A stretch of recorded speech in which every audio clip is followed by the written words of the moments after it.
부산은 여행으로 뭐 유명합니다. 뭐 부산 바캉스인가요? 뭐 그런 노래가 있을 정도로 정말로 부산 여행 가신 분들이 많은데 부산에 관광 가신 분들이 여성분들이 봉변을 당했답니다. 김기혁 아나운서. 네, 맞습니다. 지난 5일 오후 한 3시 정도가 됐는데요. 이 여행을 온 두 여성이 부산역의 지하상가를 걷고 있었습니다. 이 걷고 있었는데 뒤에서 남성 한 명이 뒤따라 붙어요. 네. 근데 이 여성은 전혀 뭐 아무런 인기척이라든지 의심 없이 그 지하상가를 걸어갑니다. 네. 걸어가서 이 출구를 나간 다음에 계단을 올라가려고 하는데 네. 이 뒤따라오던 남성이 갑자기 이 두 여성을 덮칩니다. 허허. 주먹으로 이 두 여성의 얼굴, 특히나 코 쪽을 집중해서 때렸는데요. 세상에. 정말 1분도 채 되지 않는 시간에 폭행을 저지르고 네. 이 남성은 달아나게 됩니다. 허허. 그런데요. 누가 지하상가를 걸어가는데 뒤에 사람이 또 쫓아올 때 저 사람이 나를 때리지 않을까? 김기혁 아나운서 누가 그렇게 생각하겠어요? 그렇죠? 네, 맞습니다. 네. 대낮이고요. 네. 그냥 뭐 사람들이 정말 자연스럽게 지나다니는 곳이었어요. 네. 하지만 그 시간대에 그 남성이 폭행을 할 때만큼은 사람 인적이 약간 드물긴 했거든요. 아하. 그런데 뭐 너무나 밝고 그 안에도 다 이제 등이 다 켜져 있기 때문에 네. 전혀 뭐 폭행이라든지 이런 뭐 범행이 일어날 시각도 아니었고 네. 그런 장소도 아니었습니다. 하하. 그런데 저 사람이요, 폭행을 저지르고 순식간에 저지르고 현장에서 도주를 합니다. 김은배 팀장님, 저 무지막지한 행위를, 범죄를 저지른 사람 잡았을까요? 그렇습니다. 만약에 그 도주했다 그러면은 못 찾을 건데 현장 CCTV를 봤어요. 아하. 추적이 된 거예요. 네. 그래서 탐문서 해가지고 추적을 해서 그 주거지에 잠복을 했던 거예요. 아하. 그래가지고 옷을 갈아입으러 들어오는 피해자를 네. 검거를 했어요. 네. 그런데 보니까 좀 묻지마 폭행 같긴 한데 네. 이유 없이 젊은 여성 20대 여성을 폭행했다는 거는 저도 생각하기에 좀 이해가 안 가는 행동을 한 거죠. 네. 범행 후에 저 범행을 한 게 9월 5일인데요.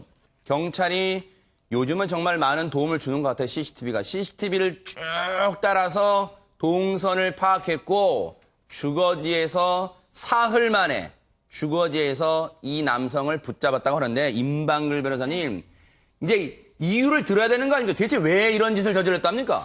그러게요. 이렇게 무지막지한 폭행을 저지른 이유 물어봤습니다. 네. 경찰 조사에서 이 50대 남성, 이 여성들이, 피해자 여성들이 문신을 했는데 그 문신이 보기 싫었다 얘기하면서 나는 평소 문신에 대한 혐오가 있다. 이렇게 답을 했습니다. 네. 혹시 이 사람 술에 취한 건 아닐까요? 경찰이 확인해 보니까 네. 범행 전에 반주를 곁들이기는 했는데 술에 취한 상태는 아니었다고 합니다. 전과를 확인해 보니 이 폭행 관련 전과가 다수 있었다고 합니다. 폭행 관련 전과도 여러 차례 있었던 50대 남성이었답니다. 그런데 이게 이유가 됩니까? 문신을 해서 여성들이 문신을 해서 보기 싫었다. 근데 난 평소 문신에 대한 혐오가 있다. 이게 이유가 됩니까, 이게? 이유가 될 수가 없죠. 분명히 이유가 될 수 없고 지금 이제 임박근 변호사님이 얘기해 주신 것처럼 폭력에 대한 문제가 예전부터 있었던 사람이다라고 본다면 네.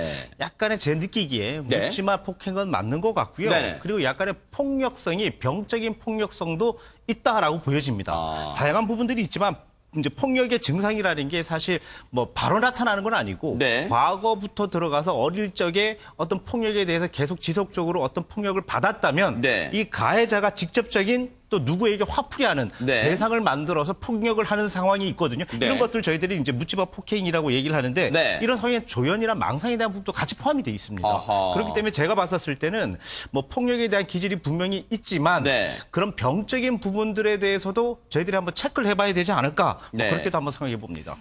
아니 그러면 실제로 이 피해를 당한 여성분들이요. 김기혁 아나운서 네. 실제 문신을 하고 있었어요? 실제로 어땠습니까? 여성 20대 여성 2명이었는데요. 한 분은 실제로 문신을 하고 있었고 그리고 나머지 한 분은 문신이 없었습니다.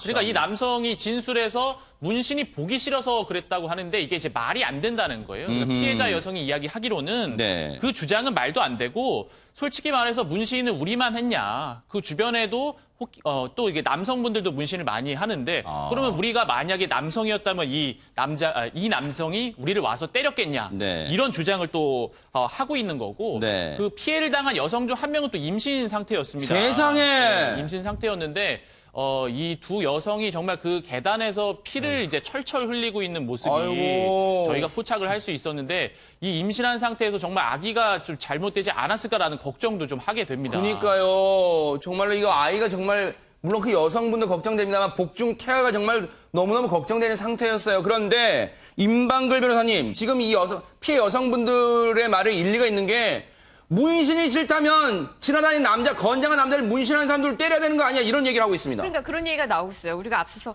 묻지마 폭행 얘기했는데 묻는 건 있는 것 같습니다. 여자냐 남자냐는 묻고 폭행하는 것 같습니다. 자, 묻지마. 만약에 본인이 정말 이런 문신에 대해서 혐오가 있어서 내가 그걸 참지 못해서 폭행을 저지른 것이라면 남성들은 그러네요. 문신을 한 남성들도 많은데요. 그런 남성들 왜 하필 이 여성들에게만 폭행을 했냐. 이거는 혹시 여성 혐오 문제가 아니냐라는 이야기들도 지금 나오고 있는데요. 근데 이 해당 남성이, 이 가해 남성이 문신을 이유로 때린 건 또 이번이 처음이래요. 그래서 뭐 그걸 확인할 방법은 없습니다. 그러니까요. 그렇긴 하지만 문신 때문에 내가 폭행을 했다. 이거보단 문신한 여성이 싫어서 폭행을 했다. 이렇게 하는 게 좀 맞는 거 아닌가라는 생각이 들기도 합니다. 혹시 이런 범죄가 우리 김은배 팀장님 이제 경찰 생활하시면서 한 30여 년간 경찰 생활하시면 이런 비슷한 사건 좀 혹시 접하신 경우가 있습니까? 어떻습니까? 문신 때문에 폭행한 적은 없습니다. 왜냐하면 아하. 문신이라는 게 타투라고 하는데 네. 최근에 많이 이제 번졌잖아요. 그전에 제가 경찰 생활할 때는 여성들이 문신을 거의 안 했어요. 최근에 하다 보니까 이런 사건이 벌어지는 거고 현재 있을 때는 문신 때문에 싸운 적은 없었습니다. 아하.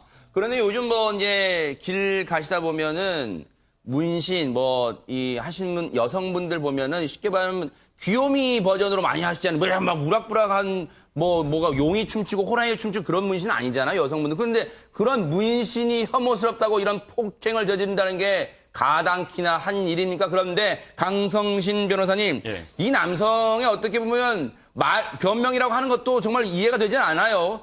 죄질도 안 좋다는 생각도 듭니다. 어떻습니까? 죄질이 굉장히 안 좋죠. 뭐 네. 사람이 정말 온몸에 문신을 하고 있어도 이런 폭행을 할 권리는 당연히 맞아요. 인정이 그러네, 되지 진짜. 네. 않는 거고요. 네. 이제 이분 같은 경우에는 이 사람 같은 경우에는 폭처법에 해당하는 이제 폭행죄가 적용이 될 수 있어요. 그리고 아하. 말씀하셨다시피 이분이 동종 전과들이 이제 많이 있다고 했잖아요. 네. 그렇기 때문에 이제 형량이 가중되는 상습범이나 이제 누범에 해당이 될 수가 있고요. 네. 그리고 한 가지 좀 더 짚고 넘어가고 싶은 게 이제 한 분은 임신을 하고 계셨던 네. 상태였잖아요. 이제 피해자 분들 중에. 그러면 이 아이는 어떻게 되는 건가? 근데 이제 판례에 따르면요. 이제 아이도 태아인 경우에도 이제 불법행위에 의한 손해배상 청구권을 인정을 하고 있어요. 현재는 이 아이가 뭐 정신적 충격을 받지는 않다손 치더라도 이게 향후에 장래에 그런 게 합리적으로 인정이 될 수 있을 것 같으면 불법행위에 의한 손해배상 청구권도 이제 인정을 하기 때문에 네.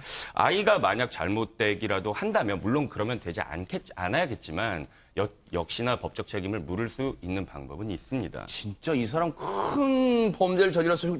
조금 전에 그 아이 상태 관련 CG 좀 보여주세요. 지금 이 여성분이요. 피해 여성 두 분 중에 한 분이 앞서 말씀드린 것처럼 임신 상태였다 했잖아요. 임신 8주 차래요. 지금 이 폭행으로 다쳐서 엑스레이도 찍었고요. 아기의 기형 검사를 꼬박꼬박 받아야 할 정도로 지금 심리적으로 상당히 지금 불안감이 커지고 있는 상황입니다. 반드시 이 남성 일벌백계해서 정신 차리게 해주고요. 그리고 이 여성분 진짜 복중의 태아가요. 정말로 아무 탈 없이 무사히 건강하게 그리고 나중에 순산하시기를 뉴스파이가 진심으로 기대를 하겠습니다. 기원하겠습니다.